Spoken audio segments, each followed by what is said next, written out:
What is up, Rad Potential YouTube? I'm Mr. Rad, and welcome to today's video. This is a Formula Mazda rotary engine, miniature IndyCar looking spaceship thing. And it's here because I did not buy it. I don't really aspire to own an open wheel car. I aspire to drive one of these. I really want to know what it feels like to rip one of these. And that's what this video is about. We've got to prep this car, or at least rescue it from it just kind of sitting for a while. Keep in mind, it's been sitting in a climate-controlled, perfectly manicured garage that was so much nicer than the dusty zone of the Rad workshop out here. And we haven't really rescued it from a field or something like that, right? It's a real race car. So I brought this thing here. My buddy needed it stored for a little while. I have his trailer out there too, if you've seen that in the videos. Anyways, we need to get it running. It should fire right up. That's what he told me. So we're gonna turn the main power on. We're gonna see what we got. As you can see, I already have my multimeter and the battery charger on it, so we might have a lead there. But we're gonna take a look at this thing, because this is the first time I've really spent a lot of time looking at this deal up close, aside from, like, I did already have the body panels off of it, but I put them back on so we can cinematically remove them again. So let's take a look. On the front end, there's two Allen head bolts here and here, and then the whole nose piece just comes right off. So I had to take this off to actually strap it down, and it was actually already off the car whenever I went and picked it up. My buddy wasn't home when I went and picked it up. I kind of just showed up at his house and, like, left with his race car and his trailer in the middle of a suburban neighborhood, and, you know, no one really questioned me. So now there's a Formula Mazda here. But here's the battery. It's a nice little Duralast Gold lawnmower battery is what it looks like. So for everybody that has a rotary engine and you're like, oh, I need a diesel truck battery to turn over my rotary because it won't start, it's probably more a rotary engine problem than it is an actual you need a giant battery to get your car started problem. So this thing literally has 435 cranking amps. Like, that's not that much more than a regular old DeWalt battery or something like that. So currently, when you turn the key on, it doesn't do anything. That's where the fun is we're gonna make it start. So removing the back of this is pretty rad. It's got little quarter turn fasteners that hold everything on, which is just, people need to do more race car stuff on street cars because this stuff's so cool. So this lifts up, nice slots for the wing, clears the front, we lift this off. This whole deal is probably 6 pounds. So taking a look at this engine in the Formula Mazda, nice little 13B in a big air cleaner. Big air cleaners mean horsepower, of course, or lots of air. It's got a Weber 48, which is super cool, side draft. It's kind of the Star Racing manifold, or at least that's what I call it, is like the one-piece intake manifold. So let's slide over there and look at that. There's some really interesting stuff on here that I don't entirely understand, and I aspire to understand. So I have determined that this is a FC 6-port engine, or a GSLSE 6-port engine. So 84, 85, 86 to 88 or later.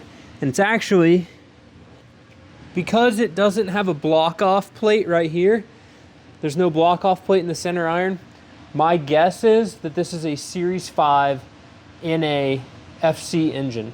So what that means is 9.6 to 1 compression, the highest compression rotors besides RX-8s, 6-port, definitely no sleeves in there, the big Weber 48.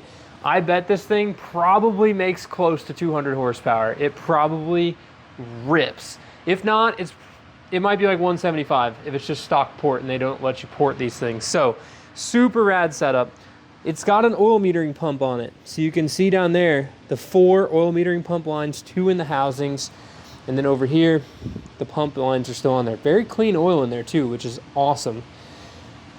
Hydraulic clutch and a Webster transaxle, which is super sick to see. Because this is kind of, it's a neat setup. It relates to things that Patreon members know about, i.e. the top speed stuff. So transaxle, I'm stoked. Giant oil cooler back here, which it's interesting that this gets that much priority. Like, I guess air comes down and goes through that, or maybe it sucks up and goes through that. No idea. Really sweet kind of air separation tank for the radiator stuff. I think the radiators are in both sides, so there's a radiator on each side, which is super cool. Hard lines, nice little header, Very short runners too. The runners are about, I'd say, less than 12 inches. EGT probes in each one, and it has an AIM microns like track timer thing in there, which is also super rad to see. Muffler back here, and I know Patrick, he had set up another muffler that bolts onto this one so he wouldn't break sound at one of our local racetracks. So that's super fun. Fire suppression, the fire suppression bottle sits under your legs. It's just a super neat setup, guys. This is so sick. Real Rotary race car stuff. So, why won't it start? Let's figure that out. Let's figure that out. Main power is up here. Flip this big switch. Boom. Oh, it's so hard to turn. Click that baby on, and we got power. I already had the on switch on. So here's what this thing does. If it starts right now, I'm gonna be so mad. Obligatory shifter wiggle. Okay, nothing. So when that happens, all the lights shut off in here, and we don't get any crank out of this deal. So we need cranks. Now, I had the battery charger on it for a couple days. The battery is only outputting 8 volts. I went ahead and I checked some things for continuity to ground. So what does that mean? So checking continuity to ground means, is stuff that should have 12 volts touching negative or 0 volts areas, and we're not able to effectively make current. Like when you ground out a battery, positive to negative to each other, and you get sparks. Sometimes things will short out, you won't see the sparks. So if you have a semi-fancy multimeter, it should have a function where you can touch the two tips together and it beeps. Put you all close to the mic. And it beeps, right? Because my batteries are a little low, so the beeper's not very loud. The beep means the two wires, it's the same wire, okay?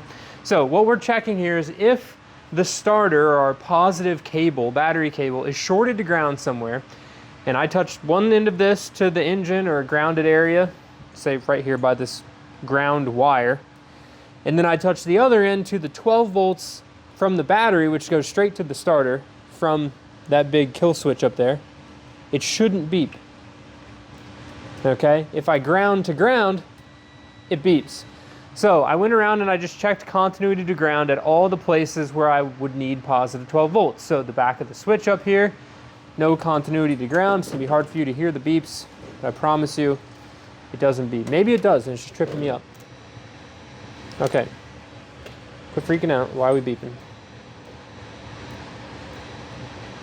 See, it was doing that earlier, and then it quit doing that. Huh, okay. Well, I checked that earlier, and I didn't have continuity to ground there, so maybe there is a short somewhere. My main power's on, right? This big Johnny. Oh no, it's off. Let's turn that on. Maybe that switch failed, which is uncommon, but could happen.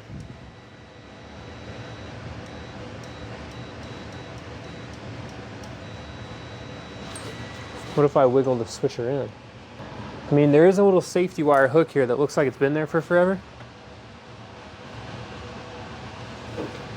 Now I don't have continuity to ground, having wiggled the switch. Ooh, maybe we're getting somewhere.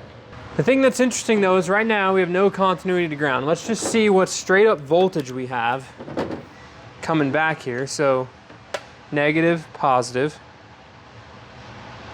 Oh wait, make sure you put it in DC.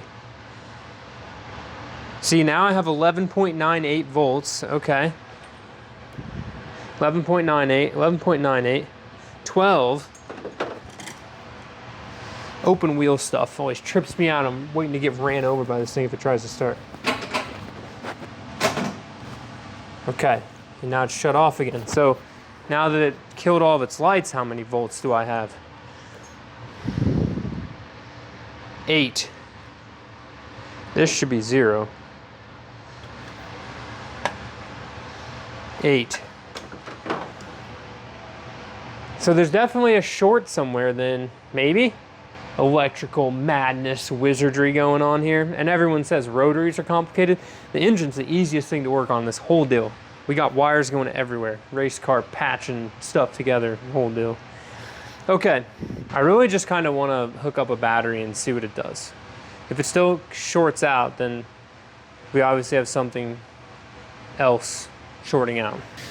Okay, so the whole goal is to simulate the switch being on without turning the switch, assuming that turning the switch is shorting it out internally, which is why I'm having an 8-volt reading.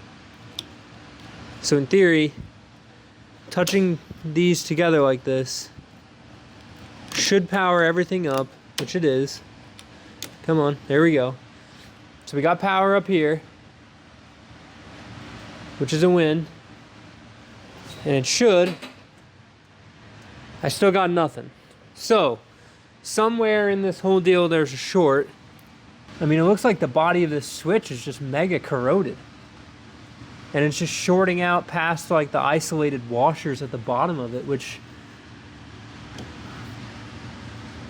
I don't know. They look like they're supposed to be like cardboard or something, but interesting. All right. Ooh.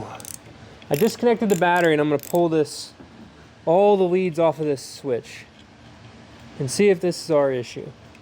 So there's a little ground wire here that pretty much just goes right there from the body of the switch. So if the switch has failed internally, then that's what would be shorting itself out, just blowing out the current through the switch. So I'm hoping I can pop these off. We can verify that it's a switch problem by simply clamping all these wires together without the switch in the way. And then we'll be a constant 12 volts then. There won't be a main power kill switch, which we couldn't drive it on the racetrack like that. But that will verify that the switch has in fact failed. So I'm gonna go ahead and grab and put a bolt and a nut through all of these so then I can keep it separate, like which wires were on which side of the switch. You know, I don't wanna get all that mixed up because none of this is labeled. All right, so this first group of wires, we're gonna stick those through the bolt first, and then I'm gonna run a nut on there. So now I know that all of these wires are on the bottom of the switch, and then the 2 sets of wires that were on top of the switch, I'll put on the other side of this nut with another nut.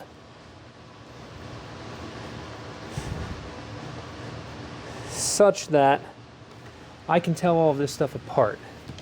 So we shouldn't see any sparks or anything crazy right now. The battery's disconnected. But now we know if the switch is the failure, it should tell us. Switch is probably cheaper than the battery if I had to bet. And I probably have another switch here that we might be able to use in the interim. Okay. Switch has been bypassed. Ideally, that doesn't start on fire. Okay, let's connect the battery. Do we have any shorts? No. Nothing seems to be melting or smoking. All right, battery's tight. Y'all should have saw these lights come on. Yeah, light. Fuel pump. That thing's still wigging out. For the 17th time, we're still in neutral. All right, still nothing. My guess is I kind of want to put a bigger battery on this deal and see if that cranks it over. We'll just jump start straight to it with the hefty battery that everyone always puts on rotary engines and is probably unnecessary. Bum-ba-da-ba-da. Marine cranking, which I guess in theory the on-off switches in there should still work. So, bada boom. Okay, we should have all the beams now. Everything's lighting up. Looks like the lights are a lot brighter, you know, in here. For the 15th time, we're still in neutral. Now we got cranks, but we got slow cranks. Probably because that little battery, if it like loses a cell, it might be dragging it down. But in theory, this should start. Pat said 3 pumps. 1, 2, 3. All right, here we go.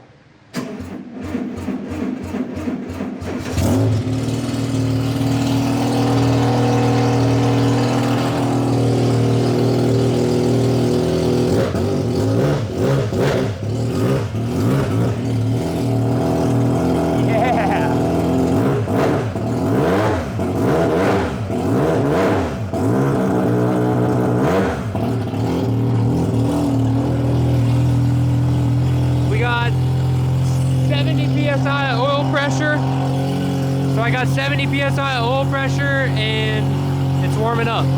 Now the fun part will be, will it shut off? Perfect, look at that, it runs. Okay, so the real question is, do we hook the switch back up, put the big battery in it, and will it still start? Was it the switch's fault, or is it just really a dead battery? This thing sounds healthy for just 3 pumps on a Weber, no choke. Oh, I love simple old carbureted, just high compression rotary goodness right here.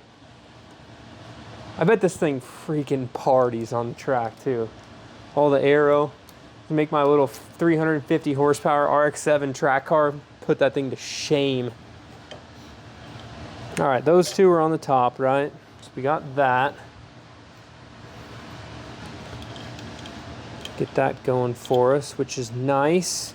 For sure, for like running at our local track, you're supposed to be under, I think it's 90 decibels at 50 feet. They measure it off the driver's side of the car. Coming out of turn number 3/4, I think it's really turn number 3 at NCM, which is National Corvette Museum.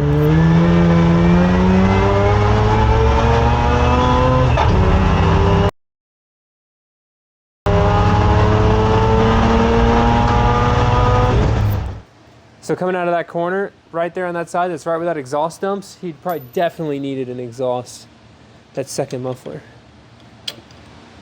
Okay, we'll get this tightened back on here and see if it just fires right back up again. You know, it's a rotary, they start every time.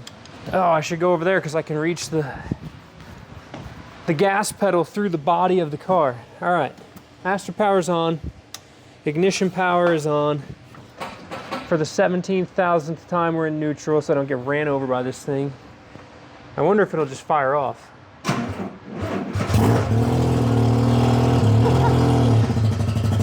Oh, probably ought to turn the fuel pump on. There we go, built pressure. So now we're putting fuel in the bowls. Okay. Pump off. It's a Weber car, probably wants a pump or two. 2 pumps.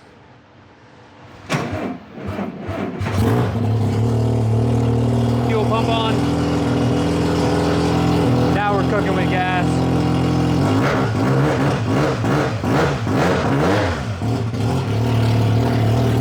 Hell yeah. It's so cute. Question is though, does the master power kill the whole car? It does. Somebody wired their alternator up correctly. Nice. Sick. Okay, it runs. I'll go get a new battery. Easy fixes. Gotta love that. I installed a charged up battery. The old one, it's a lawnmower battery, just wasn't really up to snuff after sitting for a while, and it was a 2018 year battery. How do batteries even last for 6 or 7 years anymore? All right, main power on. We've been troubleshooting. Everything should work. Power switch up. For the 56,000th time, we're in neutral. I'm just gonna bump the starter, see if it cranks fast. Oh yeah, all right. Now we're cranking fast. So now, all 6'4" of me, have to figure out how to fit in here so that we can test drive this thing on a perfectly closed course, 100% not the street, road in Mexico that runs through my own property that is a completely, perfectly insured and licensed vehicle. So this has like a formed in seat in here. I think I can pull the insert out of it. So let's start with that. I tried to sit in this thing and my knees hit everything. Shoulders are good. My knees hit everything. Got this in here at some point in time, which means it should come out without like tearing it up. Here we go. It's a little bit of extra room. All right, track. Okay. There we go. Looks like somebody's already gaff taped that up a few times from popping this. Literally looks like spray foam in a bag. Insert. Okay. The seat insert's out. There's a little bit of a back pad in here. I still need to be able to buckle my seat belts. But now let's see if I fit in here. Plastic body, don't touch anything. It's not metal. Looks like it has a full metal floor. All right, now I think I gotta get my legs going forward. Just gonna gently fall down into here without dying. Oh yeah. Oh, that's way better without the seat. Yeah, just no pour in seat. Fits 6'4", Mr. Rad. Okay. This might be doable now, guys. This might be doable. My knees aren't hitting anything. You can maybe see my feet down there. I can move my feet back and forth. We got brakes. Man, that clutch is heavy. Honestly, I could scoot my butt forward probably a few inches yet and still be comfortable. Man, this is rad. When I first picked up the car, I sat in this thing for the Patreon, guys. So you'll have to go check out the Patreon. You can see all the behind the scenes stuff. Plus there's a thing on there called Rad Solutions where you can ask me questions and I make videos to answer your specific questions. So anything down to any dirty detail, you know, shameless plug for my patrons. All right, I sat in it on Patreon and I literally could not fit. I got in here, my knees were jammed into stuff. It was just not the move. So I'm pumped. Let's get y'all a POV look at 6'4" legs in here, huh? So this is point of view in the Formula Mazda. You can see, ignore my ugly socks. My feet down here, they fit. With the seat pushed forward, I was literally sitting like this. So there's a bar right under here that holds the steering column and I could not fit my knees past that. If I'm able to slide my butt back, which that's where I am right now, we're all the way back in the seat basically with no insert. Still have enough head clearance as well, which is dope, here to here. Got a full hang loose, which is much thicker than my helmet. All right, so I'm gonna do a quick little fluids check, make sure everything's good. Before we go outside, just check the oil and make sure, oh, plenty, and it looks brand new. That's a win. I still really need to understand what's going on with this distributor here. It looks just like a stock one, but it doesn't have the igniters on it. So I'm curious if Formula Mazda has special things they modify on the inside. The other thing I'm curious to see, and I'll probably just throw a timing light on this at some point in this video. I'd love to see how much timing they're running in these, just to, everyone always says the Formula Mazdas and the Formula Pro Mazdas, which have the Renesas engines, just make a ton of jam compared to what's like detuned stock Renesas or even just like a normal 6-port engine like what I have in the Brown Recluse outside. So I don't really feel like I'm breaking anything, but this bodywork is just so flimsy, which like it is because it's a race car and it's super light, but sheesh. I just don't want to tear it up. And I love these retainer little flap plates here.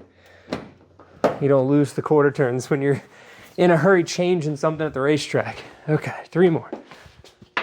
The whole front clip has this really sick inner structure where there's a bar that runs through that wing that rests in a little, you know, female receiver thing on the front so that the weight of the downforce doesn't, it's not just in the fiberglass, which is super rad.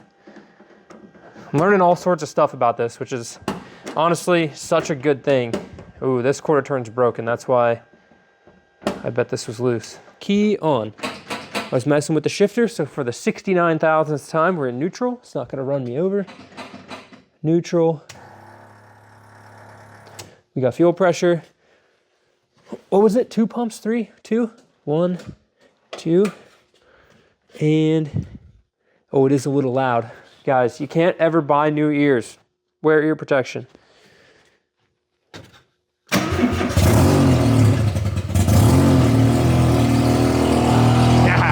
No choke light.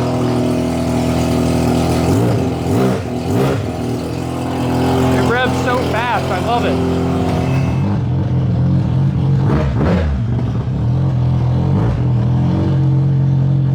We got brakes.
gotta figure out how to get out of it.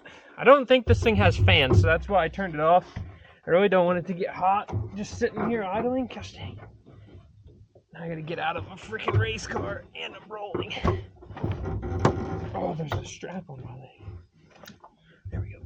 Okay.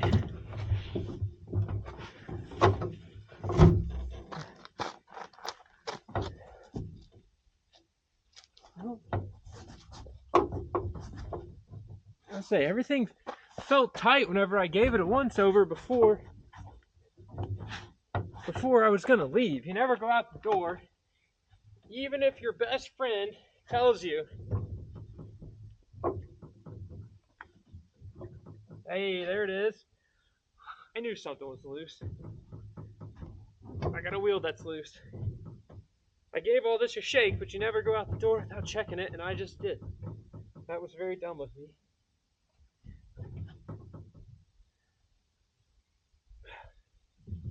I bet this one might be loose too, you think? Nope, that one's tight. I was gonna say, I knew something felt weird, but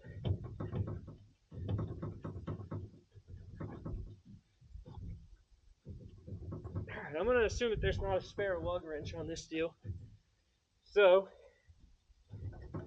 we're gonna go back and tighten that up.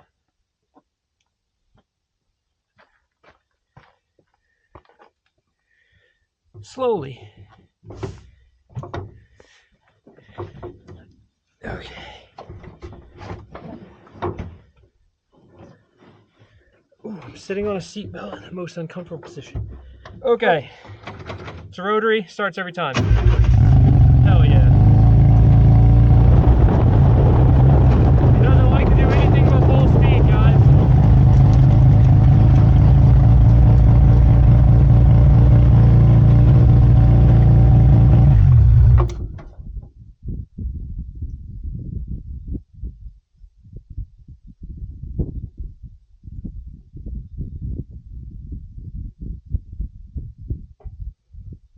All right, so that was terrifying.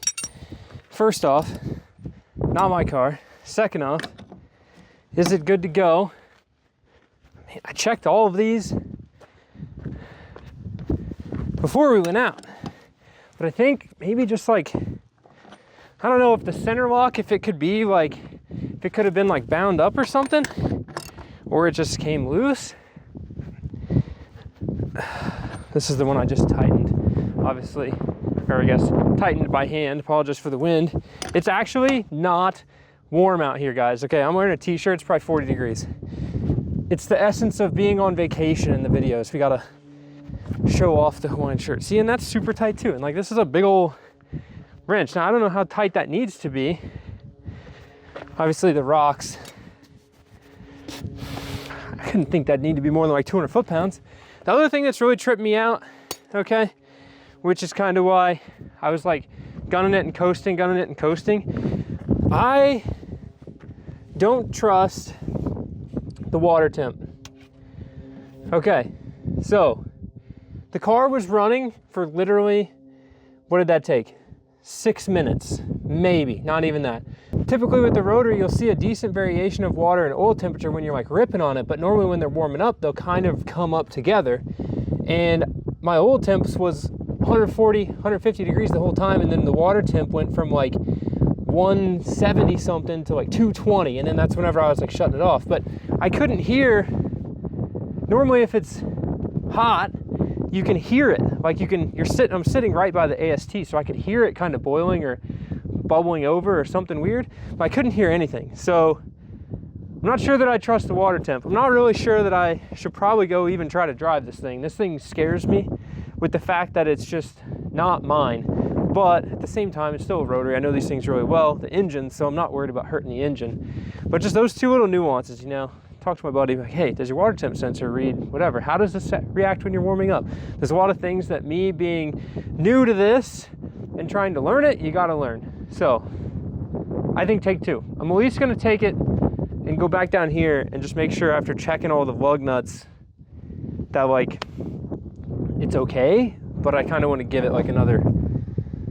See, and now Now there's a number that's like track temperature. But why would the track temperature, but see, is that saying track? Like this number right here.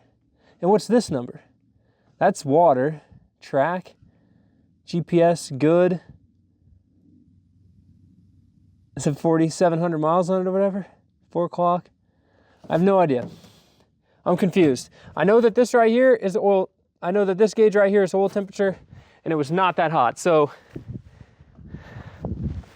I'm shivering in my boots, guys. I really don't want to tear something up. So it's just like, do we leave it or do I try to rip it again? Because I don't want to like rip it full speed. I just want to try to get a good where I can comfortably accelerate. If I can comfortably accelerate and I can kind of feel how it accelerates, then I can like add that to a data point in my brain of how fast this is compared to turbo first generation RX-7 rally car with the full Bridgeport gnarly, whatever, but it's heavier than this.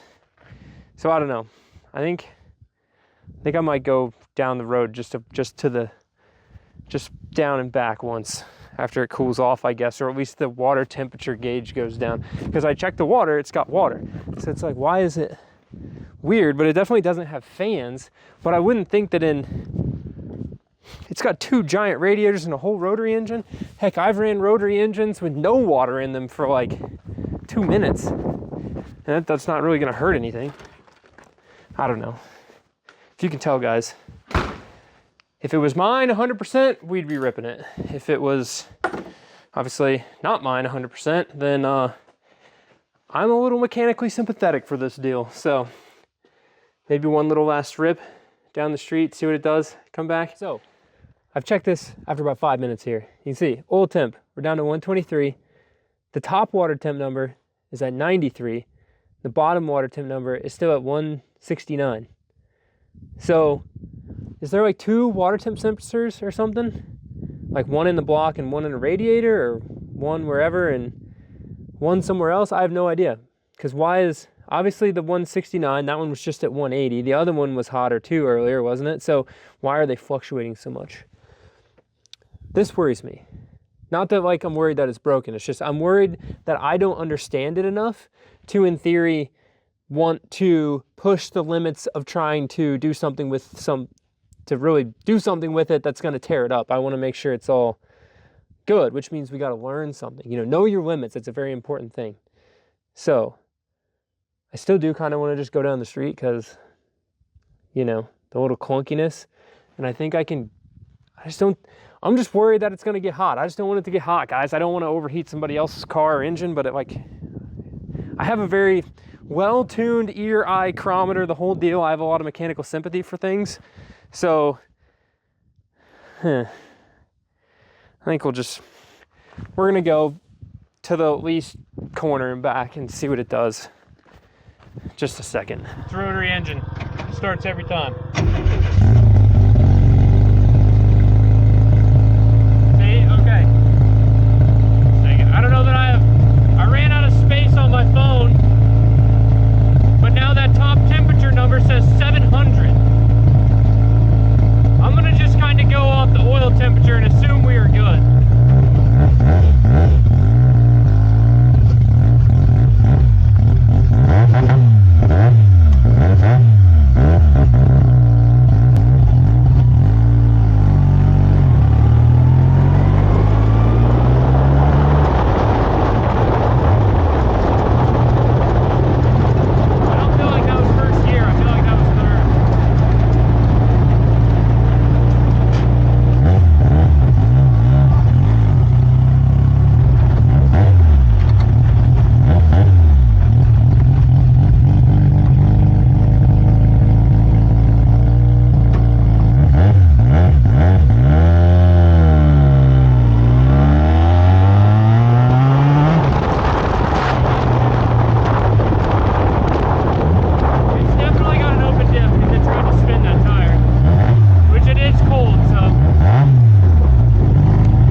right, so just in that little bit, I took a picture because my phone footage is completely maxed out right now, but, oh, the aim didn't come on. How do I turn it on? On? There we go. Okay, the aim's on. My oil temps are still 140 right now, which is chilly, okay-ish. I didn't even see the tach go above like 5,000 RPM right there, so not too worried about that. But the water temp on the aim currently, see if I can get another picture of it, is at 700 degrees. There is no way. Okay, that noise was scaring me. There is no way this is at 700 degrees. That would be glowing orange. So, my whole worrisome part of this video, just for that little bit, I'm okay. No problems. We're good. All good. Time to put it away. It's good talking to my neighbor, though. Of course, he stops by the day I get an Indy car out of the garage in the middle of cornfields. It's like, what's the thing? If you build it, they will come. Maybe we ought to build a racetrack and we'll get all the fancy pro drivers coming out of the corn out here. That's honestly what we need. Maybe like we'll build a rally track and maybe Walter Roll will show up in an Audi one day. Rotary starts every time.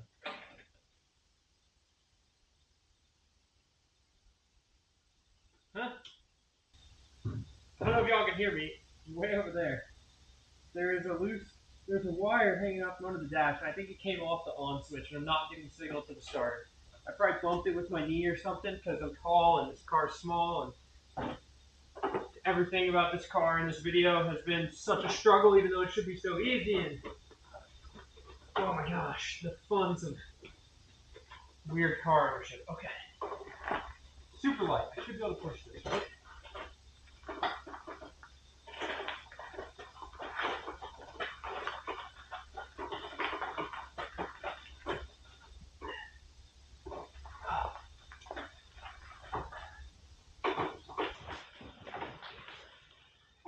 Oh, yeah.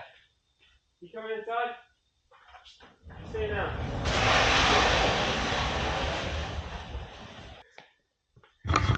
The challenge of just making something work, as simple as this.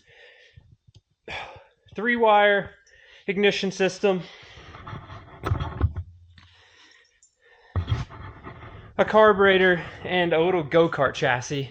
Yet, honestly, the most struggle I've had in a minute was something that should just be ready to go. So, I'm pumped though. I wonder if I can get you all. We're on the 360 cam. But see this wire right here? This brown wire? I'm betting my knee pulled on that and slid that off. So if you couldn't hear me because I was 40 feet away from the camera, I'm pretty sure I knocked a wire loose with my knee behind the dash, so we got to fix that. But in addition to, obviously, the car being here, these cool jacks, I had to pick these up too out of the shop where the car was being stored. So I've never used one of these before. This car's pretty light. I don't know if the white jack or the orange jack, they're like painted. I've got orange matched to orange is the front of the back. But I've got this thing under the frame. I'm assuming it just goes under the frame rail in the middle, and we're gonna try to lift this up. Ooh. Now, I'm pretty sure this is gonna like snap onto the ground, and it's gonna be hard to get it up, right? Okay, kind of breaks over center there. And then, whoosh. Ha! Race car jacks. So I definitely won't be able to operate the front one because, well, I pulled too far close to the cabinets and I just wanted to like see how that works. All right, quarter turn fasteners off. And I want to take the back panel off because we're actually going to drain the water out of this so that we can store it, not in my shop, and I can store it outside just so nothing freezes inside the engine and everything is good. Just it'll be in the trailer. It doesn't have coolant, it just has water. So another thing that would, you know, knowing that water gets hot quicker than coolant, right? It has a lower boiling point, which is why earlier, whenever I said I would hear it boiling over if the temperature was actually as hot as what was on the gauge, so like 220, right? If the gauge was at 220, what temperature does water boil? 212. We're in Fahrenheit here, even though we're working on a foreign powered car. The metric system is by far superior, I will say. regardless, it boils at 212 degrees Fahrenheit. We were well past that. I should have been able to hear it boiling. Now, pressure does change the temperature at which things happen. So, you know, at a higher pressure, how does that work? Let's see. I have to think back to thermodynamics. Okay, so I know if you have water at a very high pressure, it takes a lot more to freeze it, right? Because like a pressure, your pipes of your house won't freeze if they can hold the pressure back, like it won't let it freeze. It's when you see those fun videos of water freezing instantly. I don't know, probably lost all of y'all in the science, and you just care about Formula Mazda race cars and me being here working on stuff. But we're gonna fix this wire and drain the water out, and then that's gonna be the video. And I'm gonna learn a lot about this car, which is what we're doing. That, slide back, clear the control arms. There we go. Woo. Okay. Learning about Mazda race cars. All right. Now, I don't claim to be a professional motorsports wiring guru, but I aspire to not use spade and butt connectors and all sorts of weird stuff and weird crimps and especially excessive amounts of electrical tape. So look in here. A couple things right off the bat that are really cool I'm going to point out to you. One, this is a string sensor that is wrapped around the steering wheel. So I bet this is calibrated as a 5-volt sensor to calculate your steering angle side to side. That's super cool. Right here, we've got some sketchy looking crimps. We got an exposed wire right here, just chilling. There's another exposed wire right next to it, just chilling. Let's see, 1, 2, 3. The side-to-side switch is that, but this big one in the middle with the big red wires, that's the master on switch. So that's going to be what's telling it to crank over. And then this little button over here, these two, is going to be our power to it. All those wires look to be intact. And then obviously the one red switch right there is our fuel pump. So ignore me using the jumper cables. I disconnected the battery, and this is just easier to hook up than screwing that back on. So now we've got power. Back to the car. What's that, 70,000 times we're in neutral? Main power on. Right here. Key switch on. Will it crank? 70,001.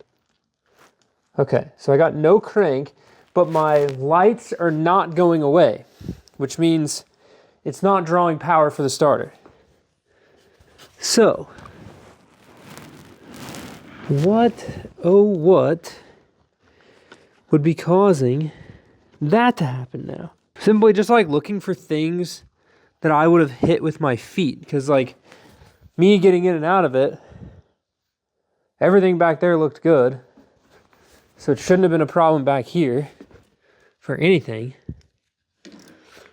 Well, it's like, oh my gosh, how does that even happen? Oh, this is honestly hilarious. I don't know why I didn't check back here first whenever all of that looked okay and the sketchy wiring is still just sketchy. So we'll leave the sketchy wiring like it is. Look at this. Well, ignore the auxiliary plug that's completely broken right here. But look up under the starter. Can you see it? Oh, it's hiding. There's a little yellow wire right here. Look at that little wire. That needs to go on the starter, I bet. Oh, it's real loose on there. Okay. Let's fix this so it doesn't come off again. You know, the little things. When you got one of these little spade female terminals that's a little wonky, you can kind of take a pliers and clamp it down on the terminal. So basically what I'm doing is using the pliers, and inside that spade there's like a rolled over piece of metal, like my hand right here. And over time, the male spade goes into the female spade like this. This part gets loose. So we use the pliers to clamp that back down, so now it's going to fit snugly and it shouldn't come off this starter. In addition to, I think I ought to put a zip tie on it, the wire up to this main power wire for the starter, which will give it less weight on it to hopefully not allow it to, you know, fall off. You ever seen that meme video of that girl that's in like her Mercedes or whatever, and she makes the funny clips? I've always thought it'd be funny to make a video response to that where it's like, zip tie. I cracked myself up. Okay, now, oh yeah, look at that. Remember I was talking about open diff earlier? Definitely an open diff. That one doesn't spin. So when we were driving on the street, so when we were driving in Mexico and I lit the car up and it kind of felt like it was spinning a little bit, it was just spinning that tire. So that makes this car though, a heck of a lot more like safe and predictable to drive on a track if it's just gonna open diff and it's not gonna like lock and spin you out. If it had like a viscous, so a clutch style, both of these wheels would spin the same direction. And I think if it had a torsion style, they would also spin the same direction, I think, or they would spin in opposite directions. Open, one spins, the other's not connected. Ideally right here, it should crank. Cover your ears. Woo, woo. It's a rotary, starts every time. All right, well that's a huge win. So now it's time to drain the block. I don't think there's a way for me to drain the coolers. These side panels look like they're a pain in the butt to get off because they're not quarter turn fastened on, but all the little rocks and stuff, we're gonna vacuum all that stuff out, vacuum the seat out, make sure this thing's nice and pretty. That way, when it comes back out, everything's ready to go. You never put a race car away dirty. All right, Formula race car rotary people. Why is there an aluminum cap on this tension bolt right here? The one that goes all the way through. That and like, what rear iron is this that it has this hole right here and this hole right here? Interesting. It's not an automatic. It's got the plate up the front. But the Webster thing, all that. Didn't notice that before. Right there. Also, I'm curious, it's got the EGTs and the EGT probes hooked up. Can we find EGTs on the AIM? Like maybe this number right here is EGT view. What other views do we have? Water, okay, got that. Water, battery. I don't know what that one is. Oh, that is a terrible design. The water definitely runs out fast enough that it goes into this big side fiberglass barrel over here, which is then making it miss my drip pan. I drained the water out. It's a little rusty looking, but it's definitely not milkshaky, oily. You know, rotaries can't really blow head gaskets, and in a sense, the oil doesn't really mix with the water that well. You really only get water mixing with oil, which is a terrible situation. So this looks perfect. It's fine for just rusty old water that's been in here. There's no issues at all. So with that, I've got this thing. I got to dust it off, but I vacuumed out the seat. Everything's good. I want to hear from you guys. So this car is going to be here for probably a month or so. I don't really have the ability to drive this around, obviously, on a street in Mexico. Aside from that, like I can't take it out on Hoosier Slicks on a cold day in the wintertime. It's a little bit of the off season. So when it comes to track day season, I would love to take this thing to a track day and try to drive it. I can guarantee you I'm not going to be a pro at driving an aero, open wheel, momentum style car like this versus even an RX-8 compared to my first gen, compared to this. There are three totally different driving styles and car and the whole deal, but I would love to learn. So if you guys would be interested in seeing this thing go out on the track, definitely drop it in the comments below. I was stoked that my buddy Patrick is letting me, you know, store it for a little bit, check it out, learn some things, which we did in this video, whether it's the things that get safety wired, checking your center lock, wheel hubs, you know, and just overall being around a purpose-built race car I'm just super appreciative of the opportunity. But Patrick's super rad. If there's interest in taking it to a track day, he knows some people we can maybe figure something out. So I'd love to try to make that happen. Let me know in the comments if you'd be interested in that. Like I said, there would not be a lap record set for a Formula Mazda at whatever track we're at. This would be like Mr. Rad tries to drive an open wheel car and we'll see how much fun it is. So I know Mr. Rob Dom has one of these as well. So maybe we could facilitate something in the future where we both go out and play with Formula Mazdas. I know neither of us are professional drivers, but we both aspire to have as much fun as we can, live a life we don't need a vacation from, and share that experience with you guys. So with that, thank you guys so much for watching the videos. I will see you guys in the next one. Keep it rad. So I'm not on my normal hold it in my hand camera for the entirety of this video, just, you know, trying different things. So there's a little delay in the end of the video footage, but this thing's so cool. I don't know that, and I probably said this earlier in the video too, which would have been yesterday. I don't know that I really aspire to own one of these, but one of my things I've always said in life, it's just interesting, is I don't really want to own all the toys in the world, but I want to play with all the toys in the world. So it'd be really fun. I'm stoked to just have had this around for the duration of this video, right? You just heard me say. But I'd really love to go drive this thing. I think it's so rad. Let's check out the dog. Laddie, you ready to go home? Over here chilling by the heater, by your little spare RX-8 engine, by the me cleaning rotors, also the command center. Here you go. This is a sneak peek of the command center. If you follow me on Instagram, which I suggest you can, there's no other incentive other than just seeing stuff in that transaction for me, so to speak. But check this out. I got my Hot Wheels cars up. And that's not even all of them. There's an entire box full. But look at the top of the Indy car. Peace, guys.